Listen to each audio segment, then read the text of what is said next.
Hello friends, मैं सरिता और आज मैं आप लोग के साथ शेयर करने जा रही हूँ मटर और आलू के पराठे की रेसिपी। फ्रेंड्स, सर्दियों का मौसम हो और खाने में अगर गर्मा गर्म पराठे मिल जाए और पराठे भी आलू मटर के, तो खाना किसे अच्छा नहीं लगता। तो आइए बनाते हैं मटर आलू के पराठे। तो पराठा बनाने के लिए मैंने लिया है 1 कटोरी हरी मटर। ये फ्रेश हरी मटर है और 3 मीडियम साइज़ के आलू, जिन्हें मैंने अच्छी तरह से छीलकर और धो लिया है। और इन सभी को कुकर में डालकर और कुकर का ढक्कन बंद कर देंगे और इन्हें 3 सीटी आने तक पका लेंगे। तो अगर हम गैस का फ्लेम लो मीडियम रखेंगे तो इसमें हमें पानी डालने की ज़रूरत नहीं पड़ेगी, ये बहुत अच्छे से उबल जाएंगे। थोड़ी देर पकने के बाद मटर से खुद ही पानी छूटने लगता है, जिससे आलू और मटर दोनों ही पक जाएंगे। और गैस का फ्लेम लो मीडियम रखेंगे तो ये नीचे से जलेंगे भी नहीं और बहुत ही अच्छी तरह से पक जाएंगे। तो मैं इनमें 3 सीटी आने तक पका ले रही हूँ। तो थोड़ी देर में कुकर में 3 सीटी आ गए हैं और मैं इन्हें ठंडा होने के बाद आपको खोल करके दिखा दे रही हूँ। तो आप देख सकते हैं कि मटर और आलू बहुत ही अच्छी तरह से उबल गए हैं। मटर कितनी आसानी से मैश हो जा रहे हैं और आलू भी पक गए हैं। तो आप देख सकते हैं कि आलू भी अंदर तक पक गए हैं। तो अब मैं मटर और आलू को एक पोटैटो मैशर की हेल्प से ही इन्हें मैश कर लूँगी।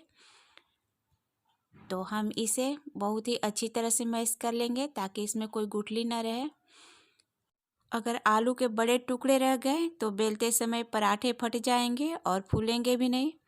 तो मैंने आलू और मटर को अच्छी तरह से मैश कर लिया है और अब हम इन्हें फ्राई करेंगे। तो फ्राई करने के लिए हमने गैस का फ्लेम ऑन करके कढ़ाई चढ़ा दिया है और कढ़ाई भी गर्म हो गई है। तो मैंने इसमें 2-3 चम्मच सरसों का तेल डाल दिया है और तेल भी गर्म होने के बाद हम इसमें 2 पिंच हींग डाल देंगे। तो मैंने 2 पिंच हींग डाल दिया है और हींग को गोल्डन ब्राउन होने देंगे। तो हींग भी गोल्डन ब्राउन हो गई है और अब मैं इसमें 5-6 क्रश किए हुए लहसुन की कलियों को डाल दे रही हूँ। आप चाहें तो यहाँ थोड़ी सी अदरक भी क्रश करके डाल सकते हैं और लहसुन को भी थोड़ी देर भून लेंगे ताकि इसका कच्चापन निकल जाए। और अब मैं इसमें एक मीडियम साइज़ के प्याज को डाल दे रही हूँ, जिन्हें मैंने बारीक काट लिया है और प्याज को भी सॉफ्ट होने देंगे।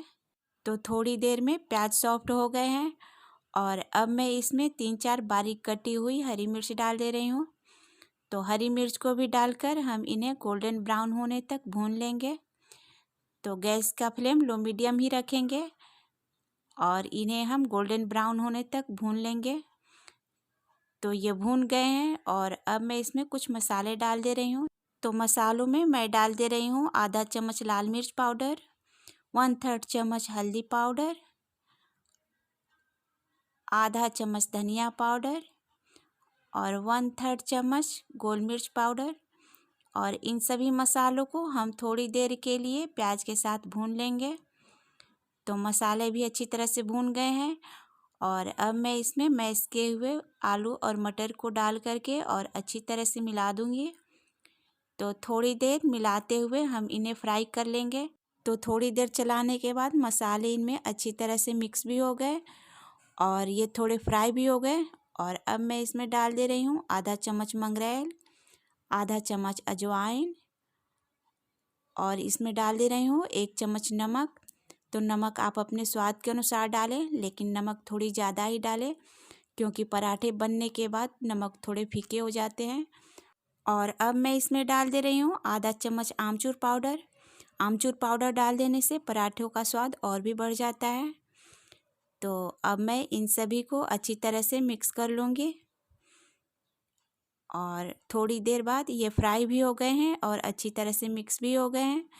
तो मैं इसमें डाल दे रही हूँ धनिया की पत्ती और इन्हें भी हम अच्छी तरह से मिक्स कर लेंगे। तो अब हमारा पराठा के लिए स्टफिंग बनकर तैयार है और मैं गैस का फ्लेम ऑफ कर दे रही हूँ और इन्हें अलग प्लेट में निकाल दे रही हूँ ताकि ये अच्छी तरह से ठंडे हो जाए। फिर हम इनका पराठा बनाएंगे। तब तक हम पराठों के लिए डो तैयार कर लेते हैं। इसके लिए मैंने लिया है गेहूं का आटा और आटे में हम कुछ भी नहीं मिलाएंगे, सभी मसाले तो हमने स्टफिंग में ही डाल दिए हैं। तो मैं आटे में थोड़ा थोड़ा करके पानी डालते हुए इन्हें गूँथ लूँगी। तो पराठे के लिए हम पूड़ी जैसा डो बनाएंगे। डो हम ना ही ज़्यादा नरम रखेंगे और ना ही ज़्यादा सख्त। ज़्यादा सख्त डो रखने पर भी पराठे फूलने से पहले ही फट जाएंगे। तो मैं इनका एक सॉफ्ट सा डो बना रही हूँ और आटे को हम इतना गूँथेंगे ताकि ये एकदम से चिकने और स्मूथ बन जाए। तो आप देख रहे हैं कि गूँथते हुए आटा कितना चिकना हो गया है। तो हमें इसी तरह का डो चाहिए, ना ही ज़्यादा सख्त और ना ही ज़्यादा नरम। तो अब हम बना लेते हैं पराठे। तो पराठे बनाने के लिए मैं डो में से एक छोटा सा बॉल जैसा लोइया तोड़ ले रही हूँ और इस लोइये को हम एक बॉल का शेप दे लेंगे और इसको थोड़ा हम आटा में मिला देंगे ताकि ये हाथ में चिपके नहीं।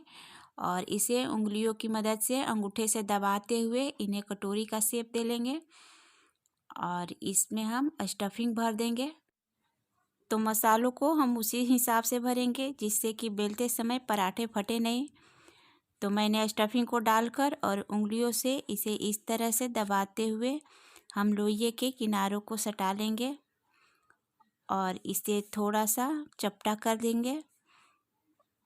और अब हम इसका पराठा बेल लेते हैं। तो बेलन का हल्का सा दबाव देते हुए हम इसका रोटी का शेप दे लेंगे, लेकिन इसे रोटी जितना पतला नहीं बनाएंगे, इसे मोटा ही रखेंगे। तो मैंने इसे चारों तरफ से घुमाते हुए एक समान चपटा कर लिया है और आप देख रहे हैं कि कितना बढ़िया शेप बन करके तैयार है। और अब हम इसे सेक लेते हैं। तो पराठे को सेकने के लिए हमने तवा चढ़ा दी है और गैस का फ्लेम लो कर दिया है और तवा भी गर्म हो गई है। तो हम इसमें पराठे को डाल देंगे और लो मीडियम फ्लेम पर हम इसे धीरे धीरे पकने देंगे और बीच बीच में हम इसे घुमाते रहेंगे ताकि ये चारों तरफ से एक समान सीखे। और जब तक ये नीचे से अच्छी तरह से सीखेंगे नहीं, हम इसे पलटेंगे नहीं। और जब तक ये सीख रहे हैं तब तक हम दूसरा पराठा तैयार कर लेते हैं। इससे हमारा टाइम भी बच जाएगा और पराठे भी लो मीडियम फ्लेम पर धीरे धीरे पकते हैं। तो पराठे क्रिस्पी और फूले फूले से बनते हैं। तो जब तक पराठा नीचे से सीख रहा है तब तक हम दूसरा लोइया भी तैयार कर लेते हैं। तो मैं फिर से सेम वही प्रोसेस दोहराते हुए दूसरा लोइया भी तैयार कर ले रही हूँ। और अब हम तवे पर का पराठा चेक कर लेते हैं। तो पराठा नीचे से सीख गया है और अब मैं इसे पलट दे रही हूँ। और पलटने के बाद हम इसे थोड़ा सा नीचे से सीख जाने देंगे और थोड़ी सी नीचे से सीखने के बाद हम इसे तेल से ग्रीस कर लेंगे। तो आप कोई भी वेजिटेबल ऑयल यूज कर सकते हैं। मैं सरसों का तेल यूज कर रही हूँ क्योंकि मेरे यहाँ सभी सरसों के तेल का ही पराठा पसंद करते हैं। वैसे भी सरसों के तेल का पराठा बहुत ही टेस्टी बनता है। तो मैं इसमें थोड़े से तेल लगाकर इसे ग्रीस कर ले रही हूँ और धीरे धीरे पलटते हुए सेकने के बाद आप देखेंगे कि पराठा फूलने लगा है। और गैस का फ्लेम हम लो मीडियम ही रखेंगे, तभी पराठे अंदर तक सिकेंगे और फूलेंगे भी।